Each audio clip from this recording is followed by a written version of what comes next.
దేశ ఎన్నికల చరిత్రలో ఒకేసారి 3 స్థానాలకు పోటీ చేసి గెలిచిన ప్రజానాయకుడు పెండెల రఘురామకరావు విగ్రహాన్ని ట్యాంక్ బండ్ లేదా ఇతర పరిసర ప్రాంతాల్లో ప్రతిష్ఠించాలని ఆయన కుమార్తె డాక్టర్ కోంపల్లి నిహారిక ముఖ్యమంత్రి రేవంత్ రెడ్డికి విజ్ఞప్తి చేశారు. తెలంగాణ రచయితల సంఘం జంట నగరాల అధ్యక్షులు కందుకూరు శ్రీరాములు, కార్యదర్శి కొండపల్లి సంపత్ కుమార్లతో కలిసి ఆమె మీడియాతో మాట్లాడారు. స్వతంత్ర పోరాటం, సాయుధ పోరాటం, రైతాంగ పోరాటంలో తన తండ్రి ముఖ్య పాత్ర పోషించారని తెలిపారు. పోరాట యోధులు, మహనీయుల విగ్రహాలను ట్యాంక్ బండ్పై ఏర్పాటు చేస్తామన్న ప్రభుత్వం తన తండ్రి విగ్రహాన్ని సైతం ప్రతిష్ఠించాలని కోరారు.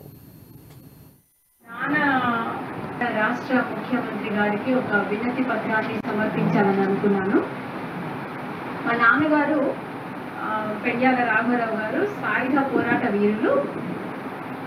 ఆనాటి తెలంగాణ రైతాంగ పోరాటంలో మా నాన్న ప్రధానమైనటువంటి ముఖ్య భూమిక ఉంది. వరంగల్ జిల్లా చిన్నపెండ్యాల గ్రామం మా నాన్నది. స్వాతంత్ర్య పోరాటాలు ముమ్మరంగా సాగుతున్న సమయం కంటే ముందే ఆయన తన జీవితం అంతా కూడా అడవులలోనే ఉండి ఆయన ప్రజలంతా ఒకటే అనే ఒక నినాదాన్ని తీసుకువచ్చి ఆనాటి నిజాం ప్రభుత్వానికి వ్యతిరేకంగా ఆయన సాయుధ పోరాటం చేసినటువంటి వాడు.